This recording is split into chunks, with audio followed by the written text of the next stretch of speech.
27 রোজার রাতে সন্তান ফোন দিয়া বলে, বাবা আমি আগামীকাল রওনা দিলে রাত 2টা-3টায় গিয়া ঢাকায় নামবো, আমি সাহারি তোমাদের সঙ্গেই খাবো। মা বসে আছে, মায়ের সন্তানের বাবাও বসে আছে, সন্তান আসবে। রাত্র 2টা-3টা হয়ে গেছে, সাহারির সময় হয়ে গেছে, সন্তানের খবর নাই। শেষ টাইমে মা বাবা সাহারি খেয়ে ফজরের নামাজ পড়ে দরজার মধ্যে অপেক্ষা করতেছে, সন্তানের খবর নাই। 8টা, 9টা, 10টা বেজে গেছে, মায়ের মনটার ভালো লাগে না। স্বামীকে ডেকে বলে, স্বামীরে আমার সন্তান কই, আমার মনটা ভালো লাগে না, একটা ফোন লাগাও। স্বামী ডাক দিয়া বলে, চিন্তা করো না, ঈদের সময় যানজট থাকতে পারে, চলে আসবে। কিছুক্ষণ পর বাবার মনটাও ভালো লাগে না, বাইরে নেমে পায়চারি করতেছে। হঠাৎ করে একটা ফোন চলে আসছে। সন্তানের ফোন দেখে বাবার সে কি আনন্দ। ফোন রিসিভ করে যখনই সালাম দিল, অপর প্রান্ত থেকে সালামের উত্তরে সন্তানের কণ্ঠ পাওয়া যায় না। বাবা ডেকে বললেন, বাবা তুমি কে? এটা তো আমার সন্তানের কণ্ঠ নয়, তবে মোবাইলটা আমার সন্তানের। ওপার থেকে ডাক দেয়া বলে, আপনি কি এই লোকেই মোবাইলওয়ালার বাবা? বলে, হ্যাঁ।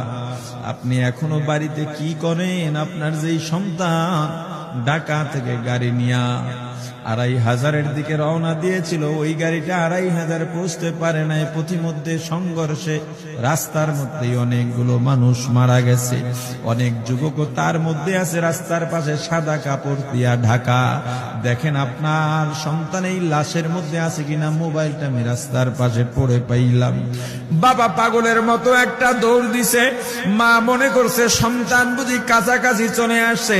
অন্যান্য সন্তানদের ডাক দেয়া বলে, তোরা কে, কোথায়, এদিকে আয়, তোদের ভাই বুঝি কাছাকাছি আসছে। আমার কলিজার টুকরা সন্তান, তোর বাবা যে আগায় আনতে গেছে, তাড়াতাড়ি নতুন চাদর বিছা, বালিশের কভার গুলো খুলে নতুন কভার লাগা, পানি গরম বসা, আমার সন্তান এসে গোসল করবে।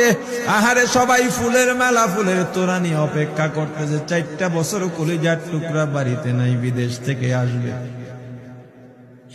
বাবা স্পটে গিয়া দেখেন অনেকগুলো লাশ সাদা কাপড় দিয়া ঢাকা। একটা একটা মাথার উপর থেকে কাপড় উঠান আর কৌতূহল বাড়তেছে, কাপড় উঠান আর কৌতূহল বাড়ে। হঠাৎ তাকায় দেখে কলিজার টুকরা সন্তান লাশের মিছিলে শামিল হয়ে গেছে।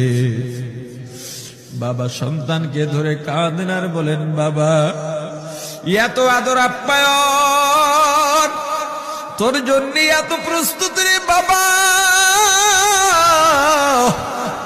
তোর মা তোর পথে বসে আছে রে বাবা, কি জবাব দিব বল?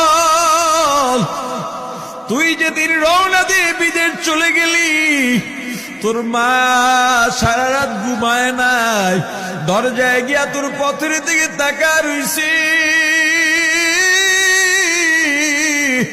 কত রাত আমি মা আমি বাবা দেখলাম, তোর মা গভীর রাতে বিছানায় নাই। খুঁজতে খুঁজতে দেখলাম দরজায় গিয়া তোর মা কাঁদে। কত রাত তোর মা তোর জন্য নামাজ পড়তে পত্রে রাত্রটা নির্ঘুম কাটায় দিছে রে বাবা। কত রাত তোর মা তোর জন্য দোয়া করতে করতে নির্ঘুম রাত্র কাটায় দিছে। এই 4 বছরে 8টা ঈদ, ঈদের সময় আমরা নতুন কাপড় কিনছি, নতুন কাপড় পরছি। তোর মায়ের জন্য আমি নতুন শাড়ি এনে খাটের উপরে রাখলাম। ঈদের নামাজ পড়ে এসে দেখি কাপড়টা খাটের উপরেই আছে। তোর মা প্রথম ঘরেও নাই, মাঝের ঘরেও নাই, পেছনের ঘরেও নাই। খুঁজতে খুঁজতে গিয়া দেখি তোর মা কিচেন রুমে আছে। ওই নাস্তা নাড়াইতেছে, দুধ নাড়তেছে, দুধ উথলাইয়া পুইরা যাইতেছে, খবর নাই। আমি তাকায় দেখলাম তোর মায়ের 2 চক্ষু দিয়া টপ টপ করে পানি পড়তেছে। ডাক দিয়া বললাম, ওরে বিবি, ঈদের দিনে তুমি কেন কাঁদো? তোমার জন্য শাড়ি আনলাম, সেটাও কেন পরলা না? তোর মা জবাব দিয়া বলছি, স্বামী গো, আপনার আপনারা যখন নামাজের জন্য রওনা দিয়া গেলেন, আমার অমুক সন্তান আপনার সঙ্গে যায় নামাজ দিয়া নতুন পোশাক পরে নামাজে রওনা দিয়েছে, কত সুন্দর লাগছে দেখতে। হঠাৎ করে তাকায় দেখলাম আমার কলিজের একটা মানিক আপনাদের সাথে নাই। আমার মনটার ভালো লাগে নাই। আমি ফোন দিলাম আমার মানিকের কাছে। ফোন রিসিভ করে বলে, মা নাস্তা বানাইছি, খাইছি, এখনো ছুটিতে আছি, আনন্দ করতেছি, ঘোরাফেরা করতেছি, কিন্তু আমি মায়ের মন। আমি বললাম, বাবা তুই আমাকে পেটে ধরিস নাই, আমি তোকে পেটে ধরছি। আমাকে খুশি রাখার জন্য কত কথাই না বললি। ঈদের টাকা পাঠাইলি, তোর টাকা দিয়া তোর বাবা জামা কিনছে, তোর ভাইরা জামা কাপড় কিনছে, তোর টাকা দিয়ে পরিশ্রমের টাকা দিয়ে আমার শাড়ি কিনছে, গহনা কিনছে, কিন্তু তোর পাশে আমি হাতুড়ের বাড়ির শব্দ কেন পাই? আমার সন্তান বলতে চায় না, পরে বলে, মাগো কাজ করতে আসছি, টাকা নিয়ে কাজ করি, ঈদের দিনেও আমাদের ছুটি দেয় না। ওরে স্বামী বলে, ঈদের দিনেও যেই সন্তান কাজ করে, এই শ্রমের টাকার শাড়ি আমি মা কেমনে পরব রে? ওরে বাবা, আজকে তুই আসবি, খবর শুনে তোর মা এক সপ্তাহ আগের থেকে ঘুমায় না, তোর জন্য কত রঙের পিঠা বানাইছি, তোর জন্য কত আয়োজন, আমি তোর মাকে কি বলবো বাবা বল। বাবা সন্তানের লাশ অ্যাম্বুলেন্সে উঠে বাড়ির দিকে রওনা দিছে। আহারে বাড়ির কাছাকাছি আসছে, এদিকে মা দরজায় গিয়ে অপেক্ষা করতেছে, গাছের আড়াল দিয়া পথের দিকে তাকায় আছেন। দেখেন একটা গাড়ি আসতেছে, মায়ের সে কি আনন্দ, বাড়ির মধ্যে দৌড় দিছে, তোরা কই তাড়াতাড়ি আয়, ফুলের মালাগুলা নিয়ে আয়, গাড়ি এসে পড়ছে।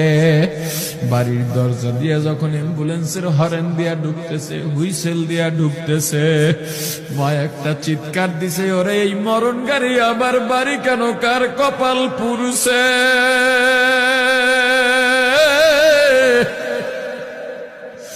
অ্যাম্বুলেন্সের দরজা খুলে তাকায় দেখে কলিজার টুকরা সন্তান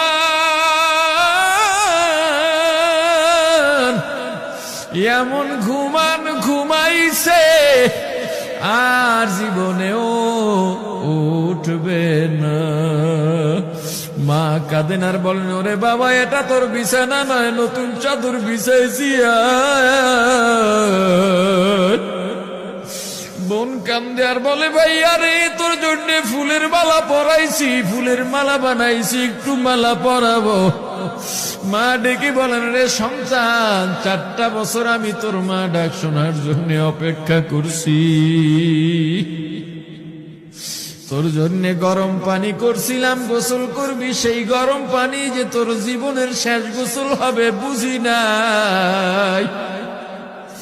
ওরে পর্দালের মাগো, আর কোন ভাষায় বুঝাইলে বুঝবারে মা, দুনিয়ার জীবনটা ক্ষণস্থায়ী, এই দুনিয়ায় নাফরমানি করা যাবে না, এই দুনিয়ায় নাফরমানি করা যাবে না, অহংকার দেখাবার কিচ্ছু নাই, এই দুনিয়া ছেড়ে যাওয়া লাগবে। আল্লাহ এত দয়া করছেন, মায়া করছেন, ওই আল্লাহর সঙ্গে নাফরমানি করো না রে ভাই, ওই আল্লাহর নেয়ামতের অশুকরিয়া করো না,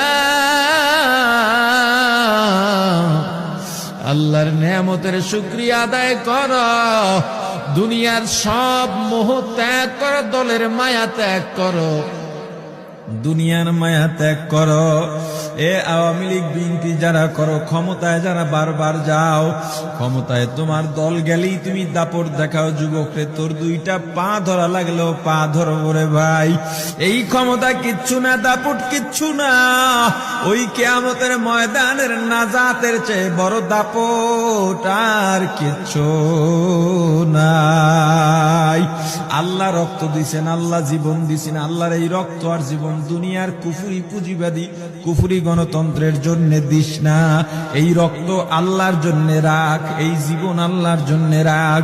আমার রাসূলের সুন্নাত দিয়া নিজেকে মোড়াইয়া নে, নিজের জীবনটা গড়াইয়া নে, ওই পরকাল হবে তোমার আমার জন্য মহা শান্তির জায়গা।